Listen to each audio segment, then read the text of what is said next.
தாவேக்காவில் செங்கோட்டையன் ஆதவர்ஜுனா இடையே கடுமையான மோதல் நிலவுகிறது.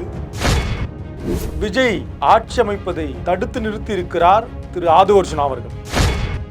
தமிழ்நாட்டில் வெகு விரைவில் குடியரசுத் தலைவர் ஆட்சி வருவதற்கான வாய்ப்பு இருக்கிறதா?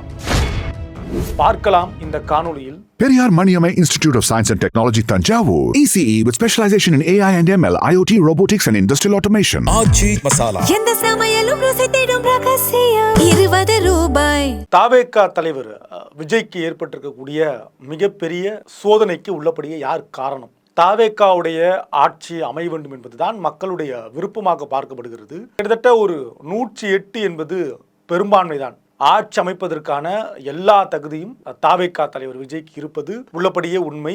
ஆளுநரும் கூட விஜயை அழைத்து அவர் மெஜாரிட்டியை நிரூபிக்க வேண்டிய இடம் என்பது ஆளுநர் மாளிகை அல்ல, அதாவது மக்கள் மாளிகை அல்ல, அது சட்டமன்றம் தான். உள்ளபடியே சட்டமன்றத்துக்குள்ள விஜய் தன்னுடைய எண்ணிக்கை பெரும்பான்மையை 118, 120, 130 கூட விஜய் நிரூபிக்கலாம். ஆனால் ஆளுநர் மாளிகையில் விஜய் நிரூபிக்க வேண்டும் என்பது உள்ளபடியே ஆளுநர் கொடுக்கிற அழுத்தம் என்று நம்ப சொல்லல. அதுதான் அரசியலமைப்பு சட்டம் என்று பலரும் நமக்கு எடுத்து காட்டக்கூடிய மேற்கோளாக இருக்கிறது. அந்த வகையில் விஜய்க்கு ஆளுநர் கொடுத்திருப்பது மிகப்பெரிய அழுத்தம். இந்த அழுத்தம் கூடாது என்பது பலருடைய கருத்தும் கூட. ஆனால் என்ன நடந்தது? எந்த இடத்துல விஜய் தவறு விட்டிருக்கிறார் என்றால், உள்ளபடியே இந்த 108 சீட்டு இந்த எண்ணிக்கை வந்த பிறகு ஆட்சி அமைப்பதற்கு தேவையான கூடுதல் எண்ணிக்கையை பெறுவதற்காக விஜயோடு இருக்கக்கூடிய திரு செங்கோட்டையன் கடந்த காலங்களில் அதிமுகவில் இருந்தவர். கிட்டத்தட்ட அதிமுகவில் ஆளுமை உள்ள ஒரு நபராக இருந்த செங்கோட்டையன் தான் ஒரு கடுமையான ஒரு முயற்சியை மேற்கொண்டார்.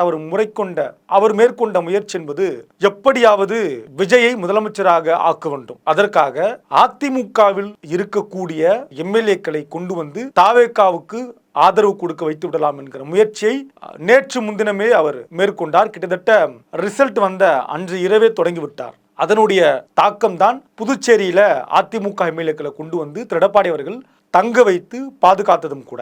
அப்ப சி.வி. சண்முகம், வேலுமணி மாதிரியான ஆட்களிடம் தொடர்ந்து பேசி அவர்களுக்கு பல வாக்குறுதி கொடுத்து ஆட்சியில் பங்கு இல்லை அதிகாரத்தில் பங்கு கொடுப்பது, என்னென்ன தேவையோ அதையெல்லாம் செய்து கொடுப்பதற்கு தயாராக இருந்தார்கள். இந்த முயற்சியில் கிட்டத்தட்ட ஒரு 32 எம்எல்ஏக்கள். இதற்கு பிறகு திரு எடப்பாடி பழனிசாமியை நம்பி அவசியம் இல்லை. 2 சட்டமன்ற தேர்தலில் தோற்றிருக்கிறோம், 2 நாடாளுமன்ற தேர்தலில் தோல்வி சந்தித்திருக்கிறோம், உள்ளாட்சிகளில் தோல்வி சந்தித்திருக்கிறோம்.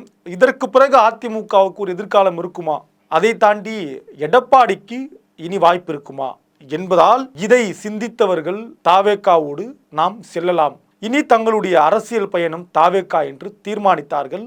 அதுதான் கிட்டத்தட்ட நேற்று முன்தினம் வரை இருந்த ஒரு கள நிலவரம். இந்த முயற்சி ஓரளவுக்கு கைகூடுகிற நேரத்தில் ஆதவர்ஜுனா அவர்கள் செய்த மிகப்பெரிய பிழை, தப்பு அப்படின்னு எதை பார்க்கலாம்னா, இந்த திட்டத்தை நடைமுறைப்படுத்துவதை விட, அதிமுகவை உடைப்பதை விட அல்லது அதிமுகவை கூட்டணிக்கு அழைப்பதை விட, திரு செங்கோட்டையன் சொன்ன ஆலோசனையை நடைமுறைக்கு கொண்டு வருவதை விட தன்னிடம் ஒரு யோசனை இருக்கிறது. அந்த யோசனை என்பது காங்கிரஸை எப்படியாவது உடைத்து கொண்டு வந்து நாம் தாவேக்காவோடு இணைத்து விட்டால், காங்கிரஸ் திமுக கூட்டணியில் இருந்து வெளியேறி தாவேக்காவோடு வந்து விட்டால், அதை தொடர்ந்து விசிக 2 கம்யூனிஸ்டுகள் தலா 4 பேர், 2 என 4 பேர் என எல்லோரும் காங்கிரஸை தொடர்ந்து நமக்கு வந்து விடுவார்கள் என்று இந்த கணக்கை விஜயிடம் சொல்லி இதை நம்ப வைத்து தொடங்கினார். விஜயும் ஆதவர்ஜுனா சொன்ன தேர்தல் யுக்தி வேலையை, அரசியல் யுக்தி வேலையை தொடங்கினார். ஆனால் பலன் கொடுக்கவே இல்லை. காங்கிரஸ் வந்தார்கள். அதை தொடர்ந்து விசிகாவும் 2 கம்யூனிஸ்டுகளும்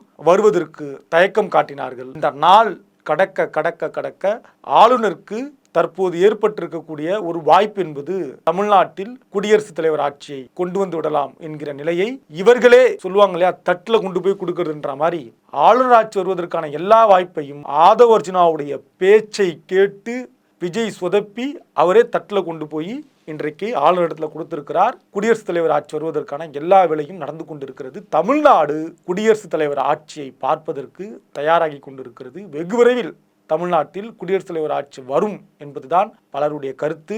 ஆக ஒரு மூத்த அரசியல் முன்னோடியான திரு செங்கோட்டையனுடைய பேச்சை புறக்கணித்ததுடைய பலன் ஆதவர்ஜுனாவுடைய சொந்த பகையை தீர்ப்பது, திமுகவை வீழ்த்துவது, திமுகவை அவமானப்படுத்துவது, திமுகவை பழிவாங்குவதென காங்கிரஸை வெளியே கொண்டு வந்து தன் சொந்த பகையை தீர்த்து கொள்ள ஆதவர்ஜுனா முயற்சித்தார். இப்பொழுது தாவேகா தலைவர் விஜய் போராடி கொண்டிருக்கிறார் ஆளுநரிடம் என்பதுதான் விஜய்க்கு நடந்திருக்கக்கூடிய மிகப்பெரிய சோதனை. சோதனை மேல் சோதனை விஜய்க்கு வந்து கொண்டே இருக்கிறது. எப்படி விஜய் இதை கையாள போகிறார்? உள்ளபடியே ஆளுநர் ஆட்சி, குடியரசுத் தலைவர் ஆட்சி வருவதற்கான நாட்கள் எண்ணப்படுகிறதா? ஆதவர்ஜுனா செய்த மிகப்பெரிய தவறை இனியாவது விஜய் உணர்ந்து சரி செய்வாரா? விஜயே கட்சி அலுவலகங்களுக்கு சென்று, அது விசிக அலுவலகமானாலும் சரி, அவரே நேரடியாக சென்று பேசுவாரா? இந்த தீர்வுக்கு ஒரு முடிவு கிடைக்குமா என்பது எல்லாம் நாம் தொடர்ந்து அரசியல் அப்டேட்டுகளை தெரிந்து கொள்ள என்னோடு இணைந்திருங்கள். நான் தமிழ்மாறன், இது king TV. Periyar Maniammai Institute of Science and Technology, Tanjavur. ECE with specialization in AI and ML, IoT, robotics and industrial automation. ஆச்சி மசாலா. எந்த சமையலும் ருசி தேடும் ரகசியம் 20 ரூபாய்.